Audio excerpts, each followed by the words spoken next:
Dando sequência, então, eu queria convidar para a sua exposição Keila Simpson, que vai tratar do tema Crimes de ódio, intolerância e impunidade que matam, da Associação Nacional de Travestis e Transsexuais, ANTRA.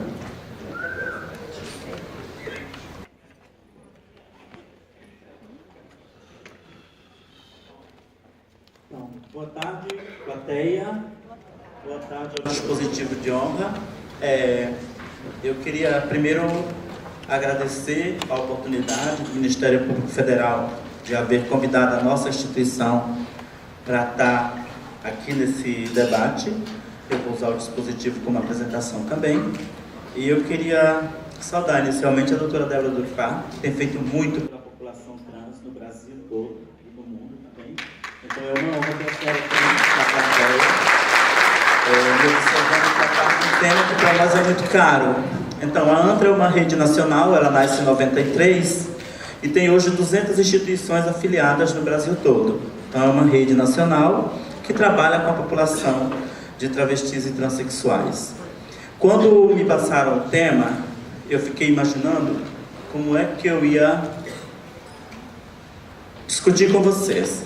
Então, eu fiquei vendo o tema e eu imaginei.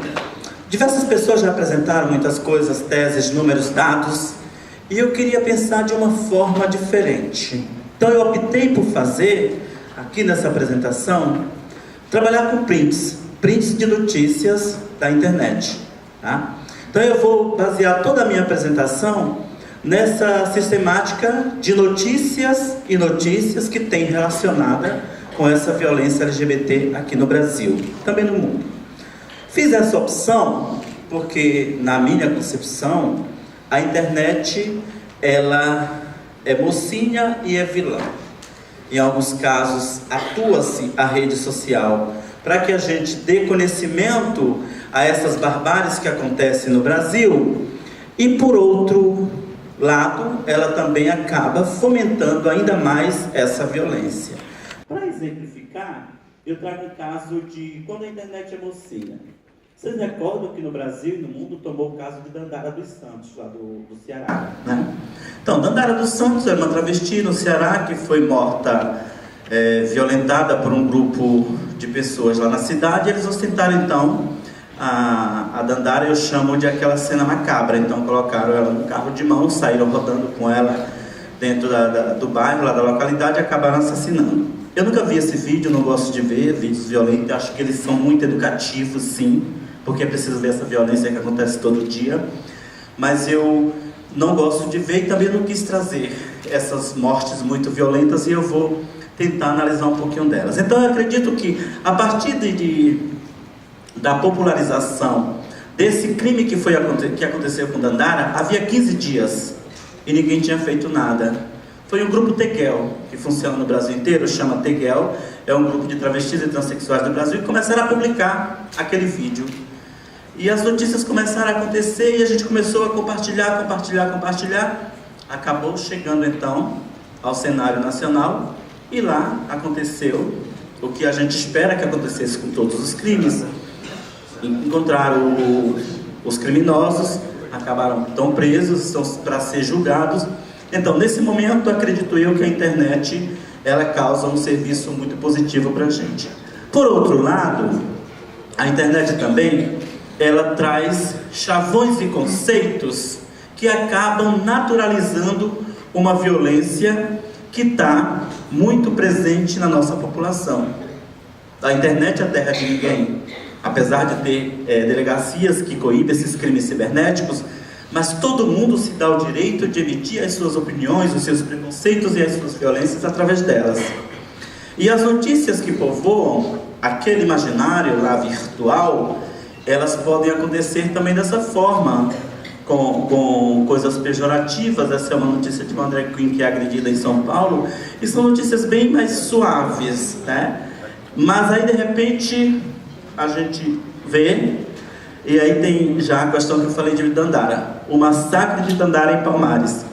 Eu destaco que essas notícias, geralmente quando tem a notícia de uma travesti, que a travesti morre, eu digo sempre que eles assassinam duas vezes, porque a pessoa já morreu de uma condição de uma morte violenta e brutal, e a notícia, quando veiculada nos jornais, elas assassinam o gênero, porque aí abdicam de todas as condições femininas que encontraram aquele corpo e acabam colocando o nome de registro bem explícito, e quando conseguem colocar o nome social, que é a nossa reivindicação, eles colocam como alcunha, apelido ou coisa que o valha. Nunca reconhecem o nome que a gente tem como um nome nosso de fato, e sempre esse nome que está apontado no registro de nascimento, que foi alguém da nossa população que colocou. Então aí eu digo que eles estão matando duas vezes. Eles matam, assassinam cruelmente, friamente, violentamente, e assassinam depois quando noticiam. Daí eu tenho uma coisa que eu queria dialogar com vocês. Quando eu pego essas notícias, eu fico imaginando, essa notícia é do Peru. Então, se nós temos religiosos e religiosos, que eles estão tão envolvidos em pregar tanto ódio, o que a gente vai fazer para erradicar essa onda violenta? E eu quero destacar aqui que quando eu falo de religião, eu estou falando de alguns religiosos. Eu nunca generalizo. Eu sempre sei que nas religiões é composta de pessoas e pessoas, e que há gente boa e gente má. Eu estou me referindo às más pessoas, aos maus religiosos, que eu chamo de fanático. Então ele incita a matar gays porque eles não são obra de Deus. Então, se a gente parte do princípio cristão, que Deus fez todo mundo, o pastor está contradizendo a própria história que ele acredita lá, que gays não é gente de Deus, não somos humanos, é essa a ideia. E se a gente pensar na mesma ideia, aqui na Bahia, bem pouco tempo também aconteceu, né? Isso foi um caso que aconteceu na Bahia, e eles têm sempre uma fixação por relacionamentos sexuais. Parece que essas religiões que criticam, que elas violam esses direitos, elas vão exatamente no relacionamento sexual. Um homem não pode se deitar com outro homem, o homem foi feito para a mulher e a mulher para o homem, e assim sucessivamente. E eles seguram esses argumentos dentro de uma condição muito popular e acaba naturalizando essas violências. E isso vai acabar acontecendo nos assassinatos que a gente tem visto. E eu vou demonstrar aqui, daqui a pouco, como eles aumentam consideravelmente dentro da nossa população. Digo e repito, são maus religiosos como esses que aí estão, que conseguem aumentar consideravelmente o número de pessoas LGBTs no Brasil que são assassinadas. Preciso fazer uma reflexão muito séria sobre isso, sobre quais argumentos as religiões usam para pregar e disseminarem o ódio no nosso país.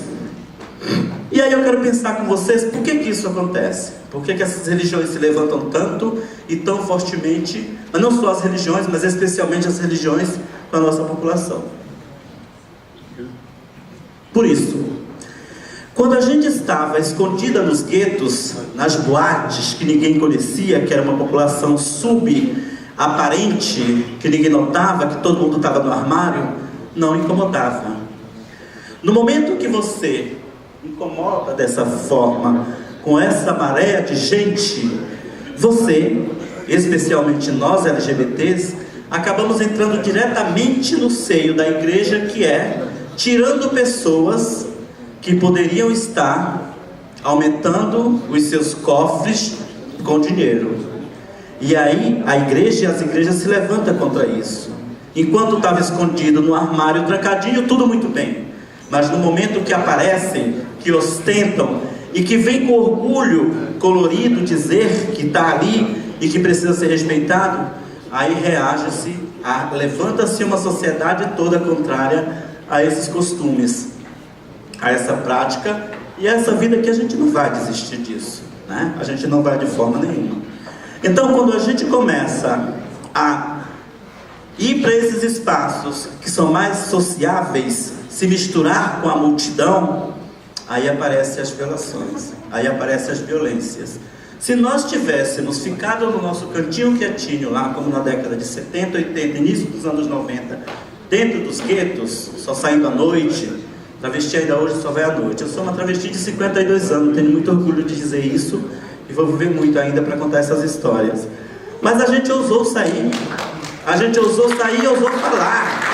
Isso é muito pior ainda. Porque você fala, porque você tem argumentos, porque você tem discernimento para entender quem você é.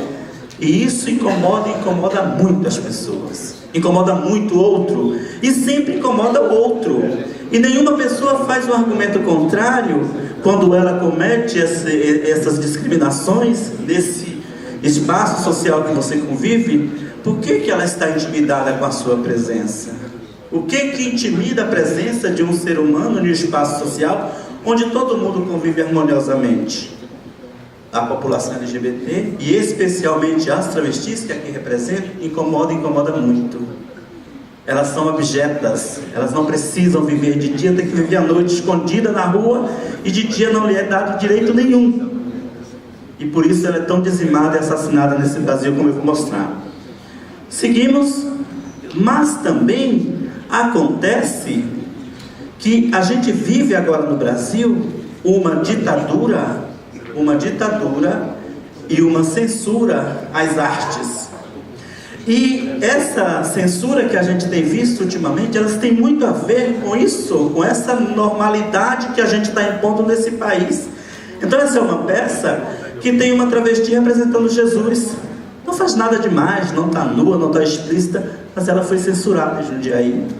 Porque uma travesti não pode representar o ser maior da fé cristã. Como não? A mesma religião diz que nós somos feitos à imagem e semelhança de Deus. Quem acredita nessa religião pode ver que é assim que está escrito.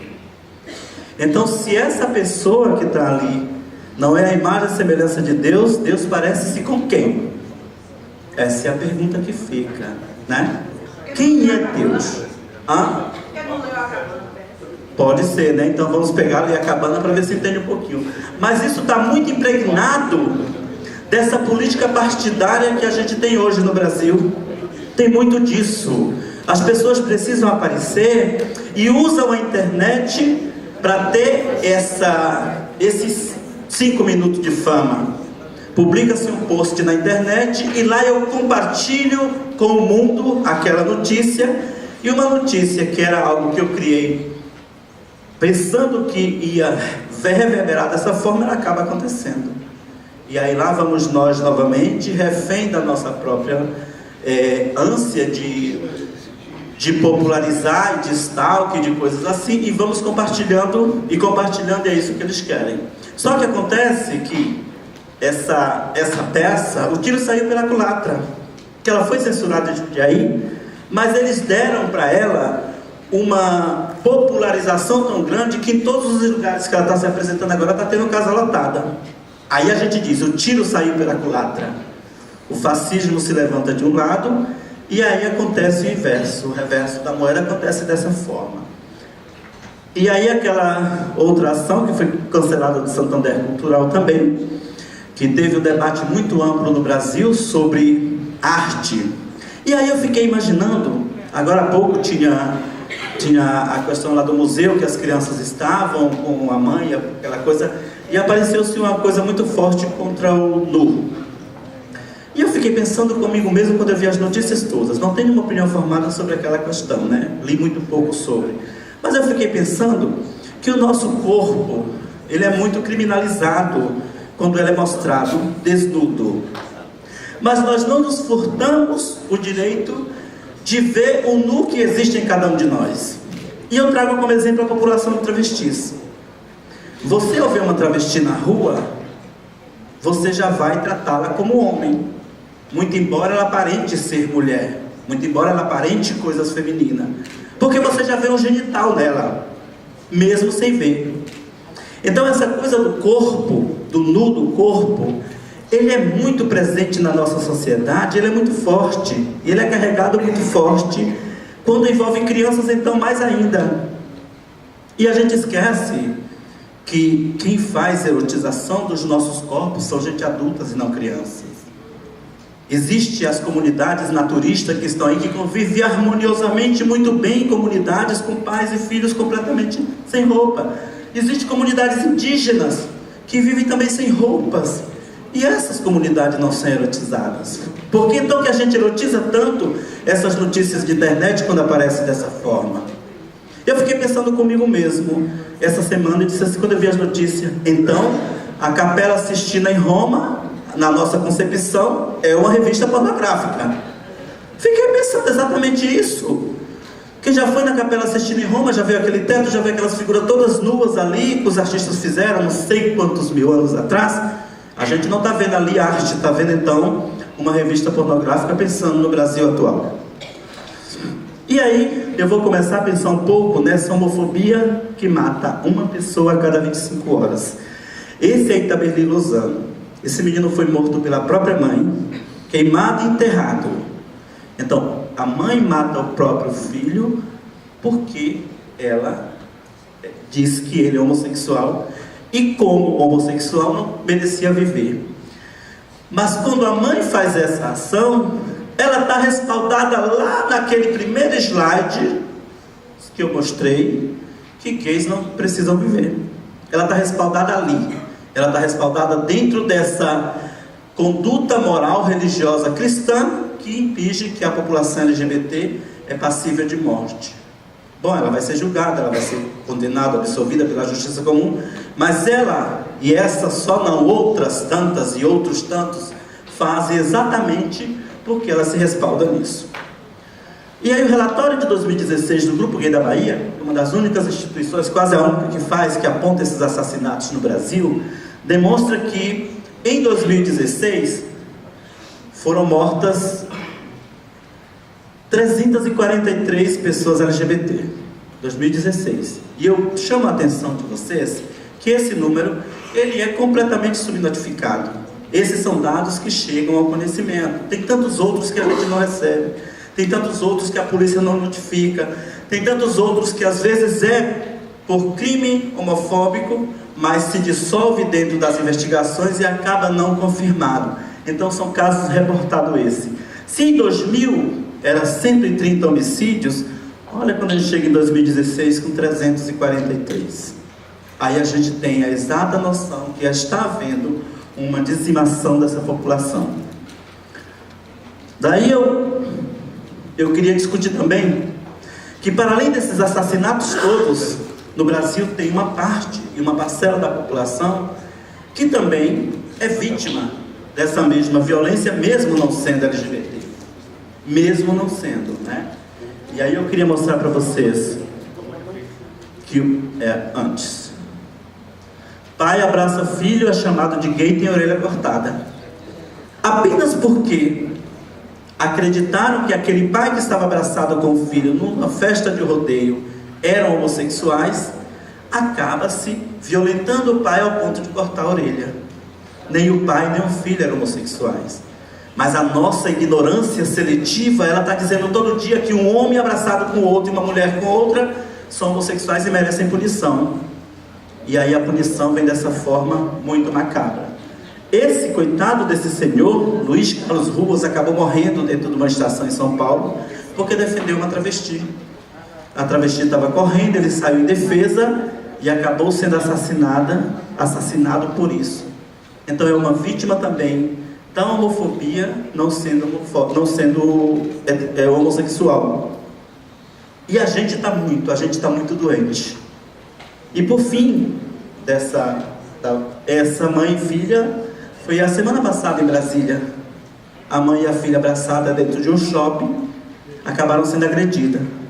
Portanto, essa doação de afeto que a gente tem com nossos amigos, com familiares, a gente tem agora que mensurar como é que a gente vai andar na rua, como é que a gente vai se relacionar, como é que a gente vai demonstrar o nosso afeto para pessoas que a gente ama, seja elas LGBT ou não. De que forma? Se uma mãe com o filho, se uma mãe com a filha abraçada vai ser agredida, se um pai abraçado com o filho tem a orelha cortada, que sociedade doente é essa que a gente vive e onde é que a gente vai parar com isso? Por que o outro, o afeto do outro incomoda tanto o meu? Por que eu não faço essa reflexão com o meu afeto? Eu tenho que me preocupar com o afeto do outro. Vamos seguindo. Essa é uma campanha que a ANTRA está fazendo. A gente chegou à constatação que a doutora Débora do Par falou uma vez, em 17 de maio, lá em Brasília, que o Brasil é o país que mais mata pessoas trans. Está aí a constatação. A cada 48 horas, uma pessoa trans é assassinada. E nós falamos de uma população da menor parcela da população brasileira, que são a de travestis e transexuais. Então, se eles conseguem matar uma a cada 48 horas, logo, logo dizima-se e erradica essa população da face da terra. E a gente fez essa campanha para chamar a atenção com relação a essas mortes. E aí está o mapa só desse ano de 136 pessoas, né? Quase todos os estados do Brasil, de norte a sul, eu já estou indo para o final, tá? Quase todos os Brasil, de norte a sul, tem mortes apontadas. Olha a Bahia lá, com 14 mortes. Eu ratifico novamente. São mortes que a gente consegue contabilizar. Para todas essas, tem outras que às vezes não chegam aqui nessa contagem. E nós também da ANTRA, porque o governo não tem como e não faz, eu não sei porquê, a gente vai instar o Brasil sim nas cortes internacionais contra essas mortes. A gente fez esse trabalho para começar a trabalhar com esses assassinatos. Aqui tem um mapa, que você pode digitar no Google, mapa de assassinatos da ANTRA, você consegue contabilizar todas as mortes que acontecem em todos os estados do Brasil. Está aí a morte, lá tem uma legenda com o nome, local que foi assassinado, enfim. A gente está fazendo um grande estudo sobre esse, para daí gerar dados para que a gente possa então daí debater diretamente com as instâncias competentes, para que nós possamos então achar um caminho de erradicação dessas violências. E aí os dados de violência reportados do governo federal, eu trouxe só um slide que ele traz uma coisa muito interessante. Pelos dados do governo, nós tínhamos em 2015 1.596 reportação de discriminação. Em 2016 tem 1.458. E aí você pode pensar que diminuiu as violações. Não, elas não diminuíram. O que diminuiu foi as pessoas deixando de ligar e de reclamar e de reportar. Por que elas fazem isso? Porque não vê o resultado do seu telefonema, da sua denúncia ser efetivado. Uma pessoa que liga para um Disque 100, para um Disque Denúncia, ela quer efetivar o seu problema.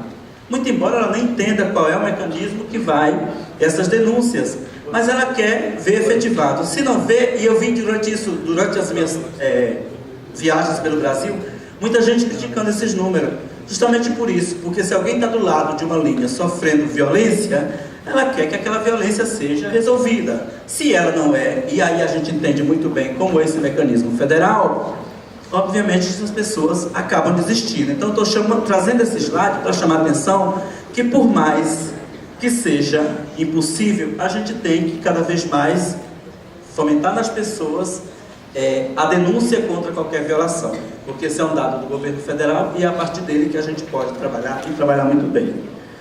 E aí eu coloquei alguns desafios para a gente tentar, então, achar um caminho que erradique isso. Parlamentares. Eleger parlamentares que tenham como missão atuar pela população brasileira. Aqui foi dito que os parlamentares hoje trabalham em seu bem próprio e não da comunidade como um todo. Então, se nós somos obrigados a votar, a gente tem que, então, eleger parlamentares que tenham a ver com as nossas demandas e não com as coisas dele, pensar nisso. Achar caminhos que possam diminuir a ação da violenta pregada por religiões fundamentalistas e religiosos fanáticos. Novamente chama a atenção que são pessoas e não são generalizações, né? Compreende, tenho pessoas que trabalham diretamente conosco, que são religiosos e que não adotam essa prática. Aprovar leis que punam quem comete esses crimes. Notificar o boletim de ocorrência, a motivação da violência como LGBTfobia, tem uma grande dificuldade de se notificar isso como crime LGBTfóbico. Incidir no judiciário pela falta de leis para que eu mesmo possa deliberar sobre essa matéria. Acho que a gente vai cair novamente no judiciário sobre essa criminalização da LGBTfobia no Brasil.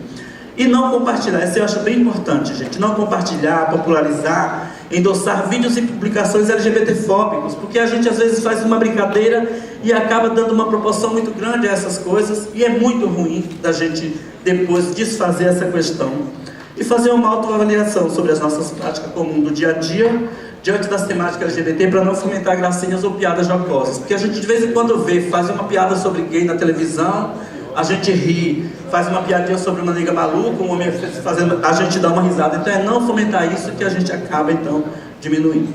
Acho que para finalizar, eu queria deixar para vocês aqui um desabafo. Essa fala foi feita por mim. mas espero que ela esteja reverberada em todas e todos aquelas e aqueles que tombaram vítima desse ódio insano, vítima de um Estado que, mesmo reconhecendo essa barbárie, se acomoda diante dessas brutalidades, às vezes refém de denominações religiosas que não cansam de pregar ódios, violências ao invés de amor e paz, de uma sociedade falso moralista que não se incomoda com cenas violentas e cruéis mostradas todos os dias na TV, mas se escandaliza com afetos e amores demonstrados entre pessoas LGBT que se amam. Desses parlamentos e parlamentares brasileiros que temem fazer daquele lugar a extensão oficial das suas igrejas e credos, um puxadinho das igrejas, que abdica de legislar segundo a Constituição para legislar sobre um livro que ele acredita sagrado. Por fim, livrai-nos mesmo da hipocrisia desse país que chamamos Brasil. Obrigado.